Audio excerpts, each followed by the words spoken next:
Vidya Bharati maths के YouTube channel पर आप सभी का हार्दिक स्वागत है। आज के इस वीडियो में हम सामान्य हिंदी के 15 महत्वपूर्ण प्रश्नों को हल कर रहे हैं और यह इसका 47वां भाग है। तो चलिए आज के इस वीडियो को शुरू करते हैं।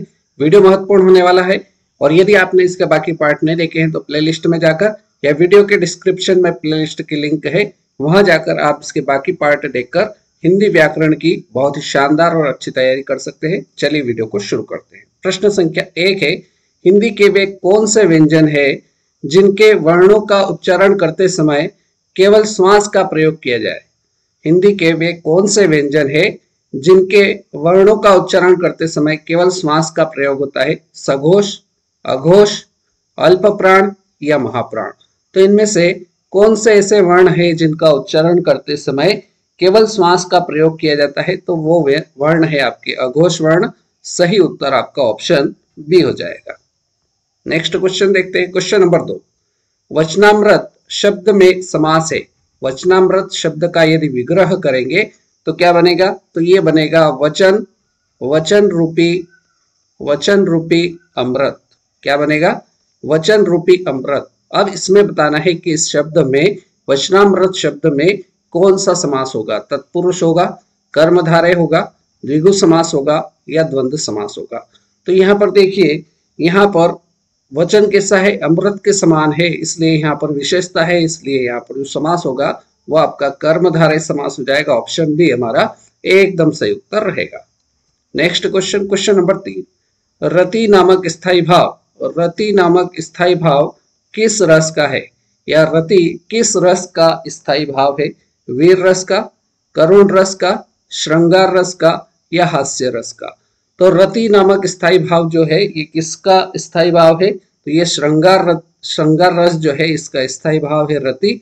इसलिए सही आंसर जो होगा वो हमारा ऑप्शन सी श्रृंगार रस एकदम राइट आंसर रहेगा। अगला क्वेश्चन देखते हैं। क्वेश्चन नंबर 4, डाडिम प्रिय, डाडिम प्रिय का एक अर्थ है।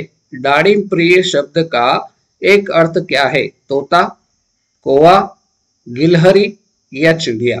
तो डाडिम प्रिय का अर्थ क्या होगा, तो डाडिम प्रिय किस शब्द का पर्यायवाची शब्द दिख रहा है, तो ये तोते का पर्यायवाची शब्द है। इसलिए सही आंसर आपका क्या हो जाएगा, ऑप्शन ए तोता एकदम राइट आंसर हो जाएगा। अगर इसके पर्यायवाची शब्द देखे जाए तोता के, तो इसको कहा जाता है शुक, शुक, शुग्गा, शुक शुग्गा, रक्ततुंड, क्या है रक्ततुंड, रक्ततुंड, और इसको कहा जाता है कौर। ये इसके क्या है, तोता शब्द के क्या है, पर्यायवाची शब्द है। ये चीज भी अपने से एग्जाम में पूछी जा सकती है। तो तोता शब्द के पर्यायवाची हो गए शुक, शुग्गा, रक्ततुंड और कौर।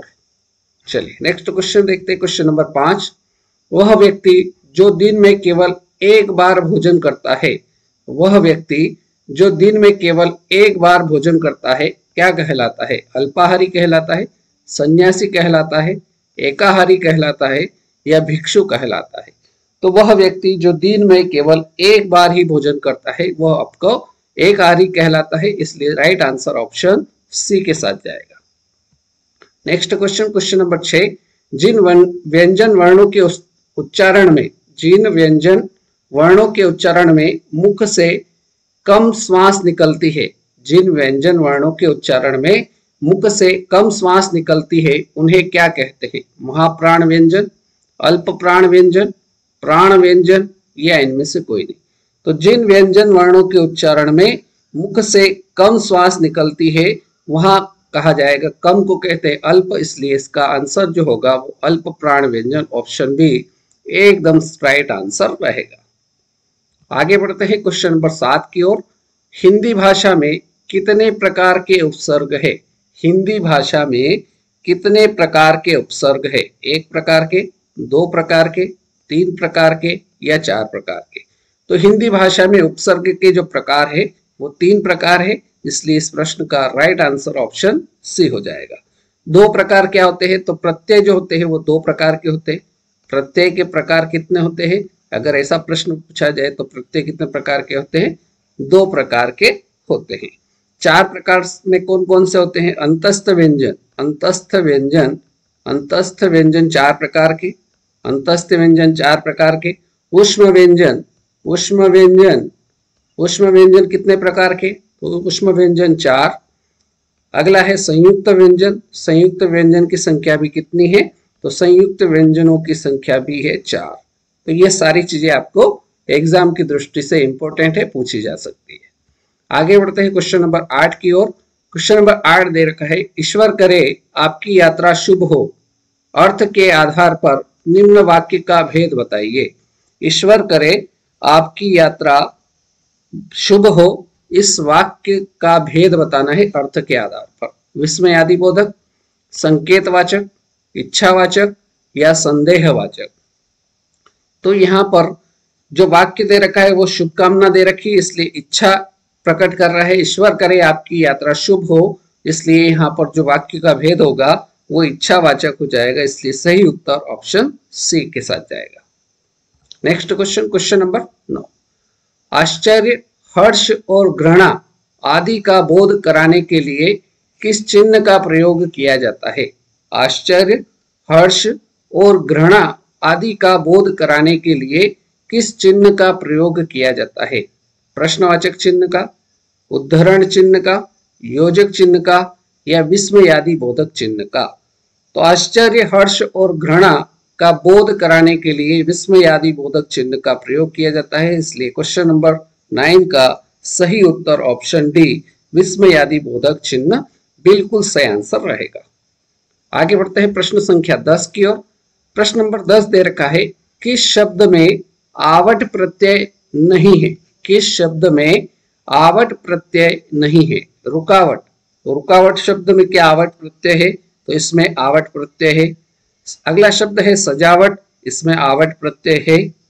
अगला शब्द है बनावट, इसमें आवट प्रत्यय है। घबराहट, घबराहट शब्द में आहट प्रत्यय नहीं है, इसलिए हमारा सही उत्तर ऑप्शन डी के साथ जाएगा। क्लियर? चलिए आगे बढ़ते हैं क्वेश्चन नंबर 11। प्रश्न संख्या 11 है, राजस्थान में कौन सी भाषा बोली जाती है? राजस्थान में कौन सी भाषा बोली जाती है? छत्तीसगढ़ी, मेवाती, खड़ी बोली या कन्नौजी? तो राजस्थान में जो भाषा बोली जाती है वो मेवाती भाषा बोली जाती है, इसलिए इस प्रश्न का राइट आंसर ऑप्शन बी के साथ जाएगा। चलिए नेक्स्ट क्वेश्चन देखते हैं, प्रश्न संख्या 12। अधिष्ठाता में उपसर्ग है, इस शब्द में उपसर्ग क्या है? अधि है, अध है, अधिष्ठ है या अध है? तो अधिष्ठाता शब्द में जो उपसर्ग होगा वो अधि उपसर्ग हो जाएगा, इसलिए क्वेश्चन नंबर 12 का जो सही जवाब रहेगा वो ऑप्शन ए अधि उपसर्ग रहेगा। ऑप्शन ए बिल्कुल सही आंसर रहेगा। चलिए आगे बढ़ते हुए क्वेश्चन नंबर 13, निम्न में से ओष्ठ ध्वनि कौन सी है?